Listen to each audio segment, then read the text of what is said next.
So the question that was, like, what's the most polar bond was phosphorus with chlorine, bromine, and iodine, I think.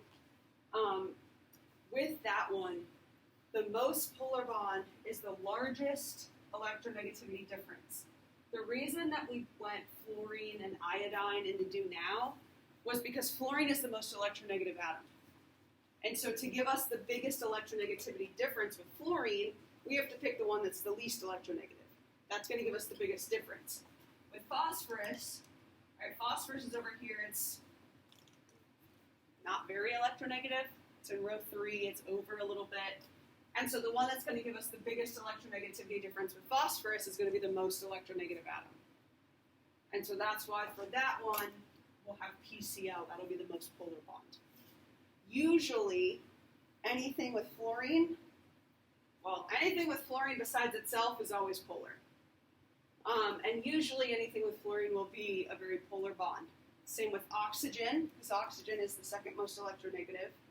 And usually the same with chlorine, because chlorine is the third most electronegative atom.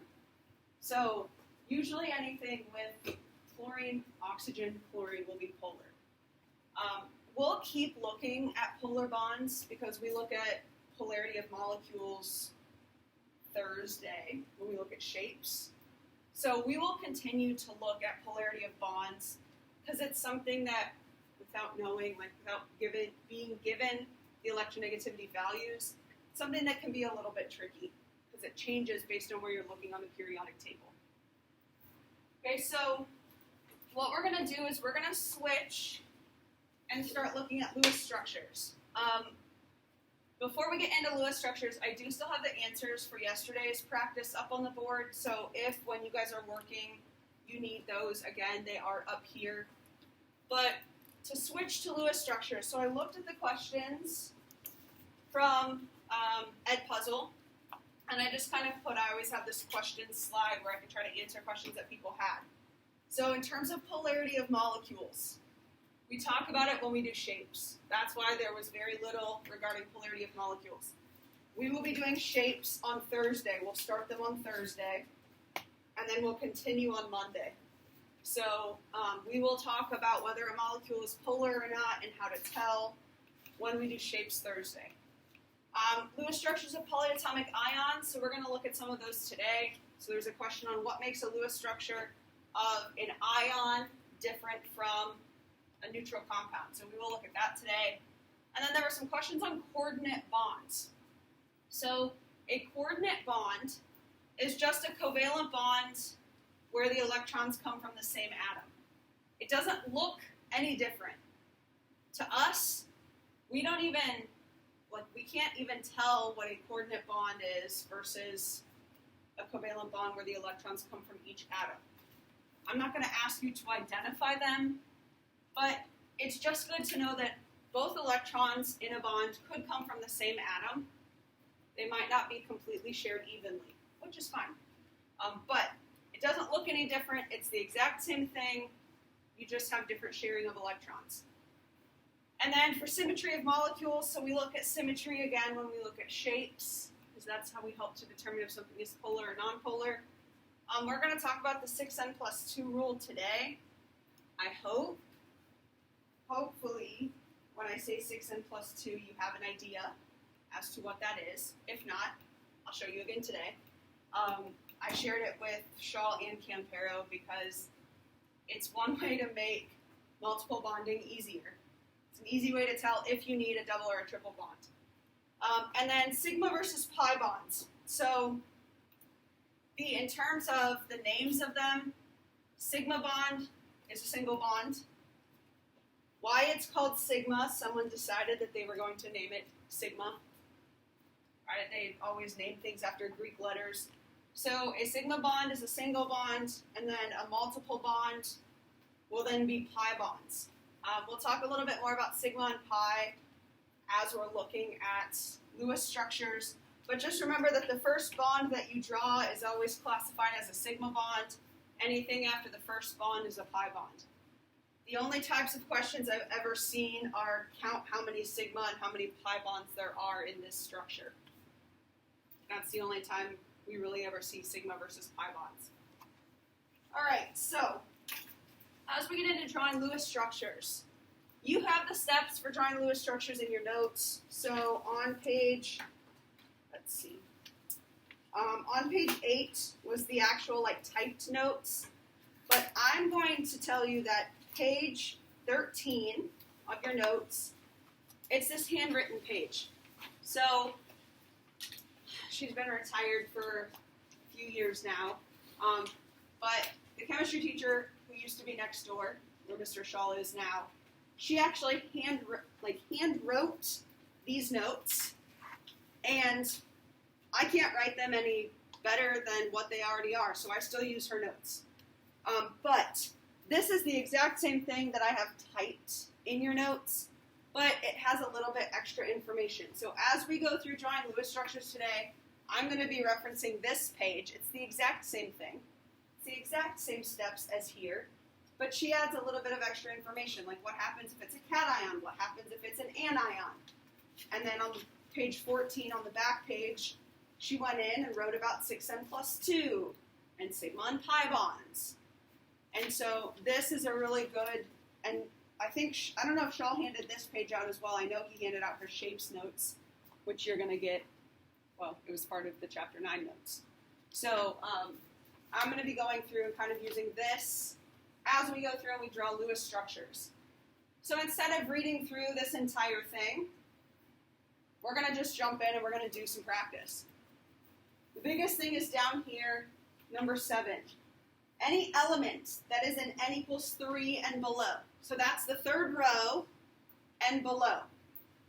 So Si, P, S, anything below that, germanium, selenium, right? Anything that's in the third row and down can have what's called an expanded valence. It can have more than 8 electrons around the central atom. So that's important to remember, because if we ever have extra valence electrons, we can put them around the central atom. So we're going to just jump into some practice. And what I did is I just pulled some practice problems right off of your guys' practice page. So your guys' practice starts on page 9. If you prefer to use a whiteboard marker and you want to draw on the desks, feel free to grab a whiteboard marker. If you're like, yeah, I'll just write it on the page, that's fine too. We're going to go through some of them together, and you're going to have lots of time to practice drawing Lewis structures. There's no better way to draw and to get good at Lewis structures without just drawing them over and over. So what I did is I picked out some quote-unquote simple practice, and then we'll look at some that are a little bit more advanced that might have multiple bonds. So we're going to start by looking at number 10.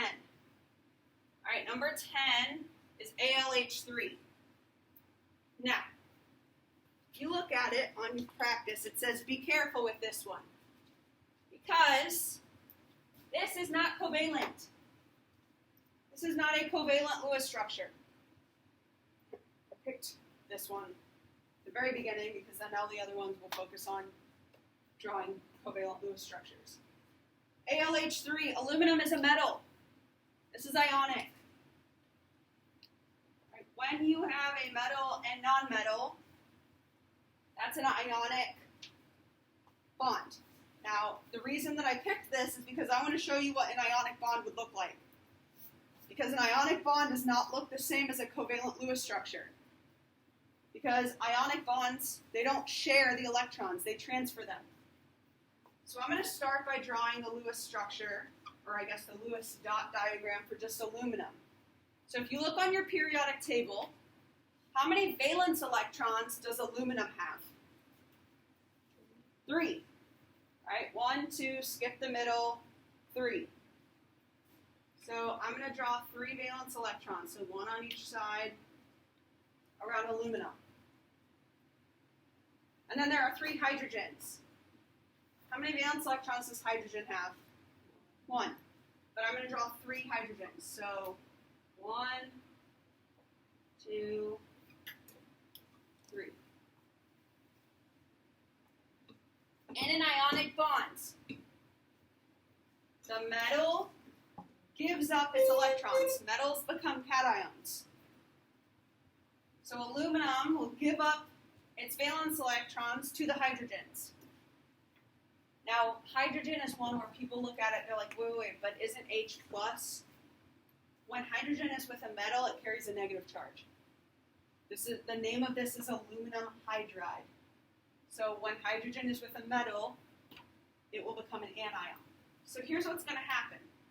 Aluminum is going to give this valence electron to hydrogen, this valence electron to this hydrogen, and this valence electron to this hydrogen. It's a complete transfer of electrons. So what this is going to look like is that aluminum isn't going to have anything around it anymore. And if it loses 3 electrons, it becomes 3 plus. Now, you could draw all 3 hydrogens around this, or you could just do 3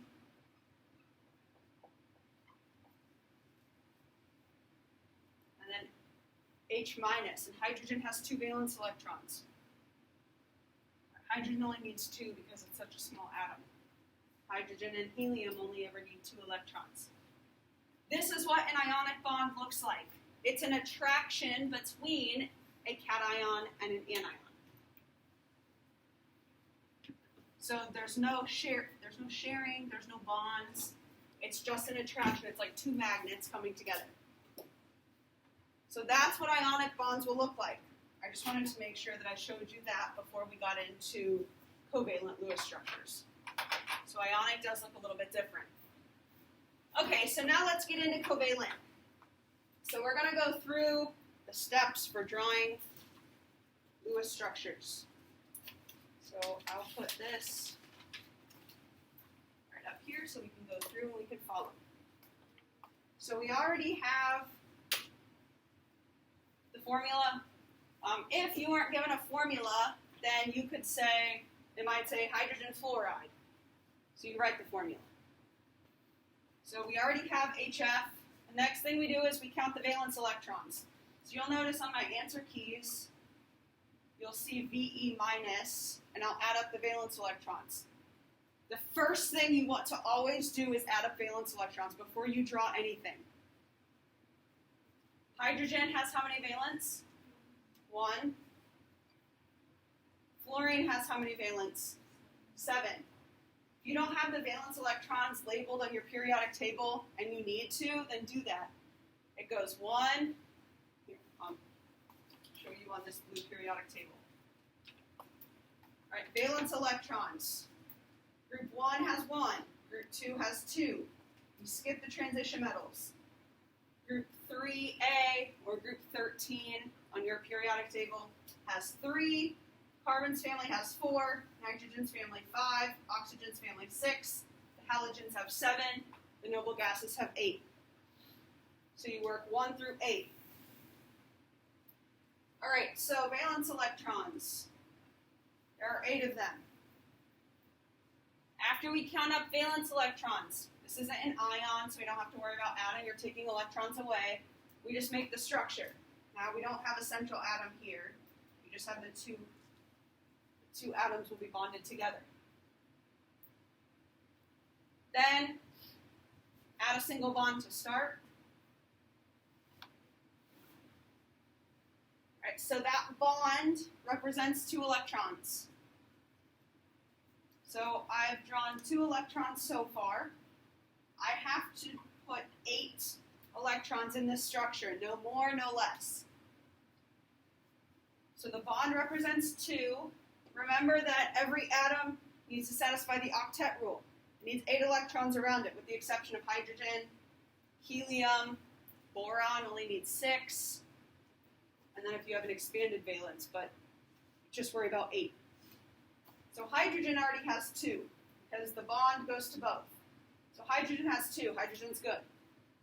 Fluorine right now has 2, because these electrons also go to fluorine. We have 6 more that we have to place. Fluorine needs 6 more. There's HF. Again, double check. I've placed 8 electrons, 2, 4, 6, 8. Hydrogen has satisfied the duet rule, only needs 2 electrons. Fluorine has 2, 4, 6, 8 electrons around it. We don't have to worry about multiple bonds. So for number 3, I know we're kind of shifting around a little bit, but I just kind of picked some off the practice to do. Number 3, we have NH3. First thing, count your valence.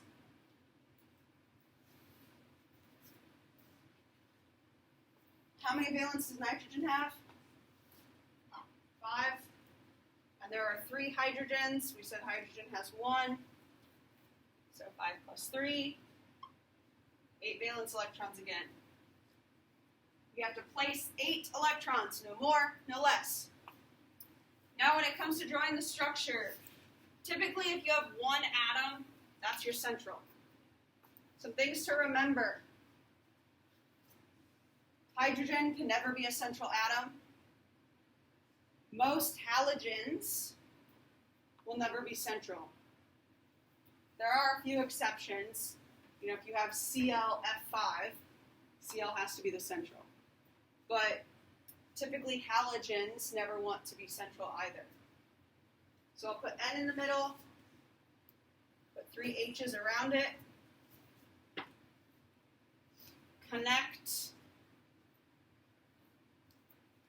each atom to the central, and then see how many electrons you've placed and how many more you need.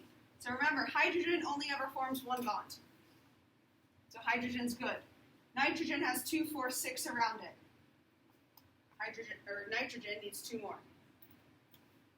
2, 4, 6, 8. I've placed all of the valence electrons as well. So see if you can draw CH4. So see if you can draw CH4. So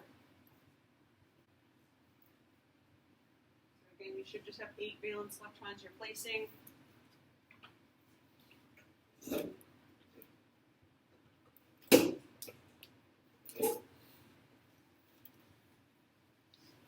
CH4 is methane. Hopefully your CH4 looks like this. Another quick tip. Carbon always wants to form 4 bonds. Whether it's 4 single, 2 double, a double, or no, a triple and a single. Carbon always wants 4 bonds. Carbon doesn't ever want lone pairs on it. So just keep that in mind too. Okay, so these are what I consider simple Lewis structures. Now we're going to get into some more that are a little bit more advanced. So these are still coming right off the practice. I just picked some different ones because I wanted to make sure that we could look at what happens if we need multiple bonds. How do we tell? So let's start by looking at HCN. So again, nothing has changed. Start by counting valence electrons. So HCN is number 7. Hydrogen has 1. Carbon has 4. Nitrogen has 5. Now here is where we get into what we call cons. So on page 14 or anywhere in the notes, you've seen cons a couple times. Cons represents carbon, oxygen, nitrogen, and sulfur. If you have carbon, oxygen, nitrogen, or sulfur in a molecule, so I have carbon and nitrogen in this molecule, there is the potential to multiple bond.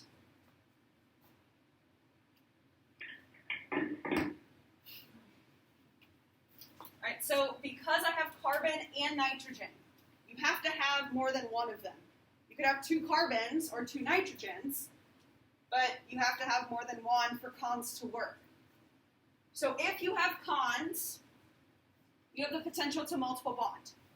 And here's how we figure out if we need a multiple bond or not. We use the 6n plus 2 rule. Does that sound kind of familiar from last year? Okay. So the 6n plus 2 rule is a rule that lets us see what kind of multiple bond we need, if any. Again, we use 6n plus 2 if we have more than 1 cons. N represents the number of atoms in the molecule that is not hydrogen. So in this case, and it's not just cons, it's any atom in a molecule not hydrogen. So in this case, it's 2. So 6 times 2 plus 2 is 14. If 6n plus 2 is equal to the valence electrons, it's all single bonds. You don't have to worry about it. If 6n plus 2 is 2 greater than the valence electrons, you have a double bond. If it's 4 greater, your options are 1 triple or 2 double bonds. Right, because it'd be 1 triple, 1 single, which is why it adds up to 4, or 2 double, which also adds up to 4. So because this is a difference of 4, so you should only ever have your difference of either 0, right, it's the same number, or you have a difference of 2, or a difference of 4. So since this is a difference of 4, our options are either 1 triple or 2 double bonds.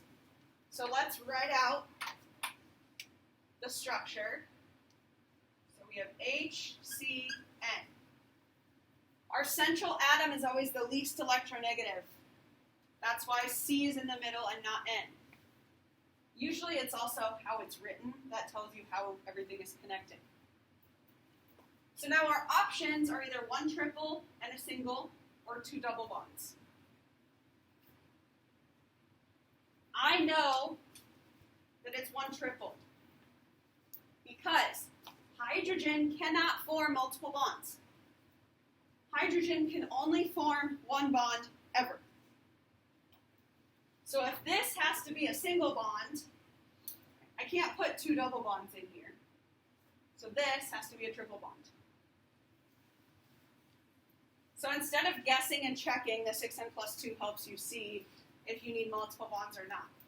Now double check that you've placed, remember that the 6n plus 2 just tells you about multiple bonding. It's the valence electrons that you always need to place in here. So I've done 2, 4, 6, 8. I need 2 more. Well, hydrogen's good, carbon's good, it has 8 electrons around it. Nitrogen right now only has 6. So there's HCN.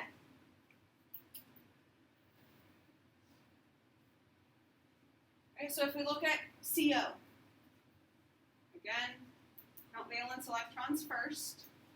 So 4, 6, 10. So I have to place 10 electrons. So I have carbon and oxygen. Do these have the potential to multiple bond? Yeah, they're both part of cons. C, O, and S. C and O. So what I can do is I can do the 6n plus 2 rule. N is the number of atoms, not hydrogen. So here my number of atoms, 1, 2. So 6 times 2 is 12, 14. So notice again, it's a difference of 4. Difference of 4 means 1 triple and 1 single, or 2 double. We only have one option here. What's our only option that we can put between C and O? Can I put 2 double bonds between the same 2 atoms? No. Right, so my only option is a triple. I also can't do like, okay, I'll do a double bond here and just do a double bond over here. What's that double bond to? It's not to anything. So 2, 4, 6. So I've placed 6 electrons, which means right now both atoms have 6. They need 8. And then make sure you place the correct number of valence electrons. 2, 4, 6, 8, 10.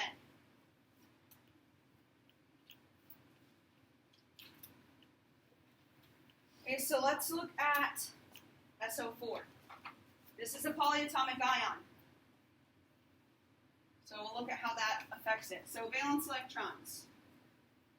Sulfur has 6 plus 4 times oxygen has 6.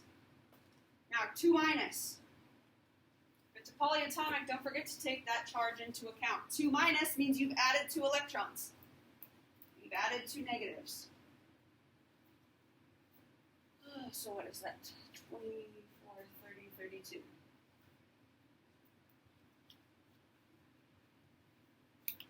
Okay, so we have SO4, so I'm going to put S in the middle, 4 O's around it.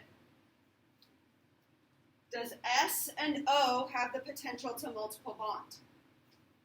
Are they both part of cons? Yeah. O and S are both part of cons. So I'm going to do 6N plus 2 just to see if we'll have any multiple bonds. N is your number of atoms in the molecule, not hydrogen. So I have 1 sulfur and 4 oxygen. So I have 5 atoms here. 6 times 5 is 30, plus 2 is 32. It's the same. That means it's all single bonds.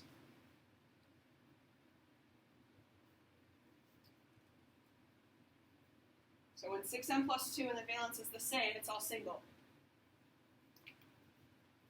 So now let's just fill the octet of all of the terminal, all of the outside atoms. So 2, 4, 6, 8, 2, 4, 6, 8, 4, 6, 8, 2, 4, 6, 8. Right, all of these atoms that are surrounding the central, those are called terminal atoms. Terminal atoms should always satisfy the octet rule, again with the exception of hydrogen. Anytime you need more electrons, it would go on the central.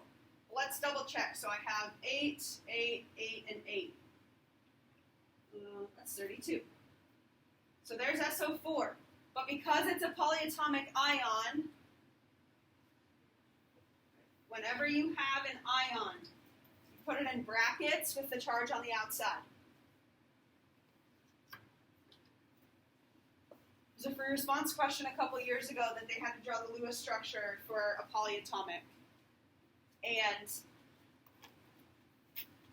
they got the Lewis structure, but they missed points because they didn't put it in brackets with the charge on the outside.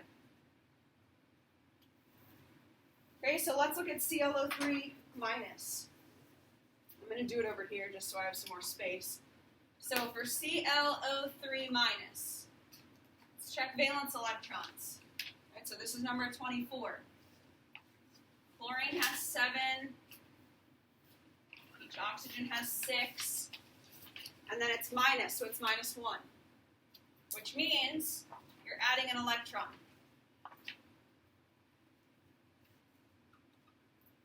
Tomorrow we'll look at what happens if you have an odd number of valence electrons. But what that usually means is that one of them just has 7 valence electrons instead of 8. So 18, 19, 26 valence electrons.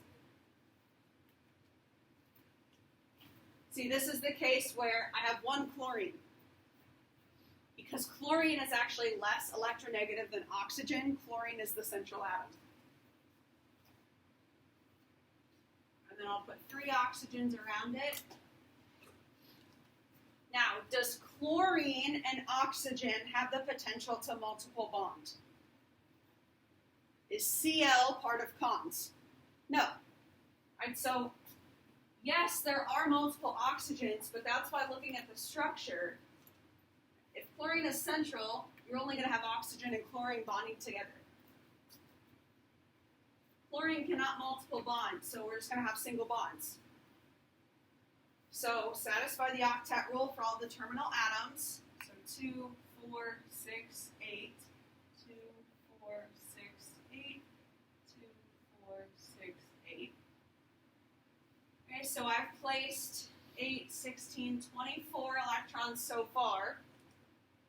I have 2 more that I need to put. Chlorine right now only has 6. So I'm going to add 2 electrons so that chlorine satisfies the octet rule. When you're putting lone pairs around the central atom, make sure that you're putting them as pairs.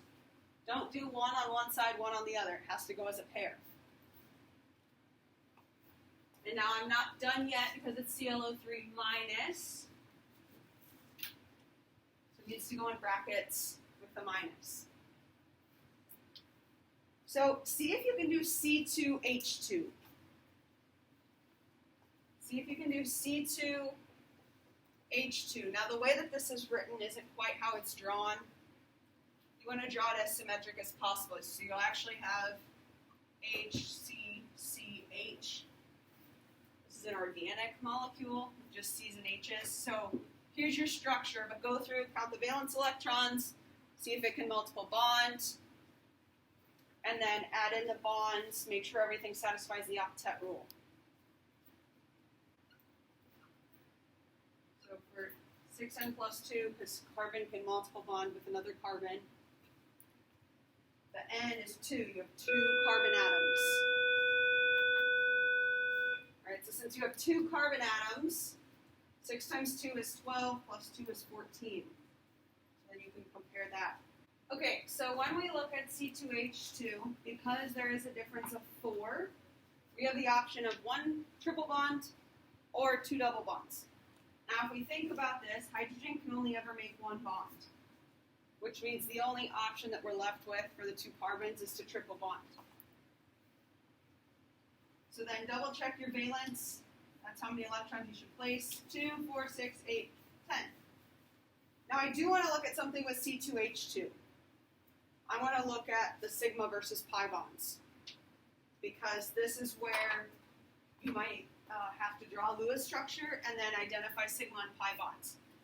So on page 14 on these handwritten notes, over on the right-hand side, it talks about a single bond and a sigma bond and a double bond, pi bonds. So you guys already know that a single bond is 2 electrons shared, a double bond is 4 electrons, the triple bond is 6. When we look at sigma versus pi bonds, every single bond that we draw is a sigma bond. So sigma is represented like, I think back to when I was in elementary school, my teacher used to draw smiley faces like that on my papers. It's like an O with a little curly Q on the top. That's how you represent sigma. Within a multiple bond, so a double bond or a triple bond, the first bond that you always draw is a sigma bond.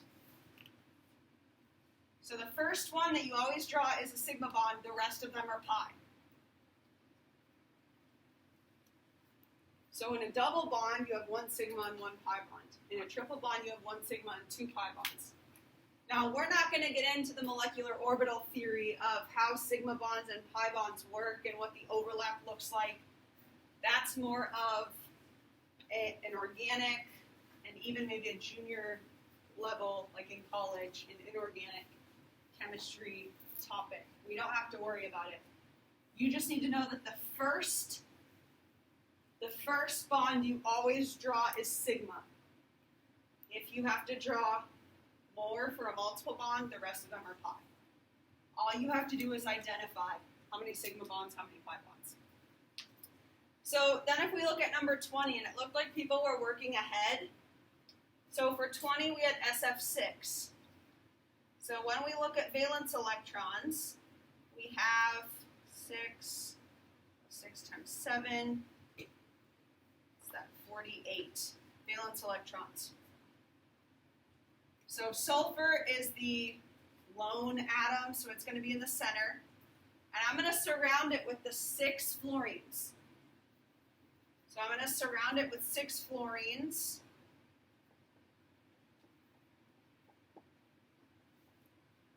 Now sulfur can multiple bond, but not to fluorine. Fluorine is not part of cons. So I'm just going to connect it all with single bonds. Now when you look at this and you say, well, wait, that's 10 electrons, no, 12 electrons around sulfur. That's okay. Sulfur is in the 3rd row, so it can have an expanded valence.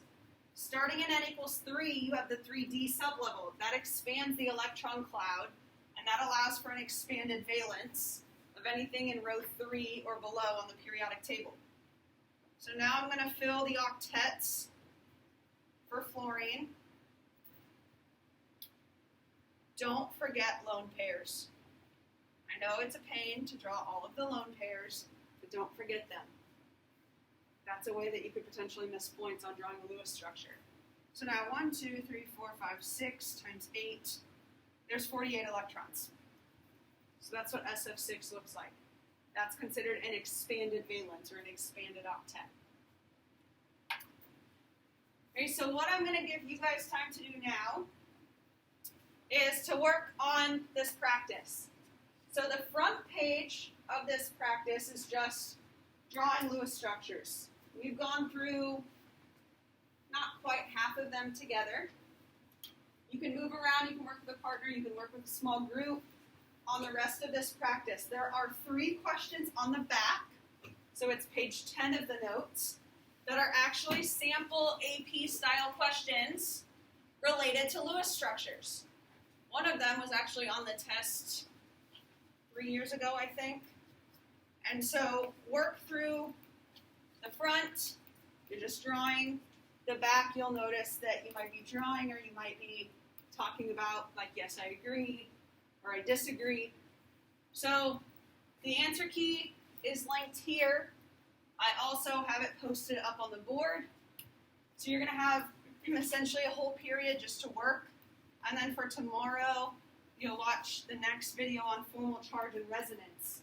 So you'll notice that we didn't get into any resonance structures today. We're going to look at resonance tomorrow.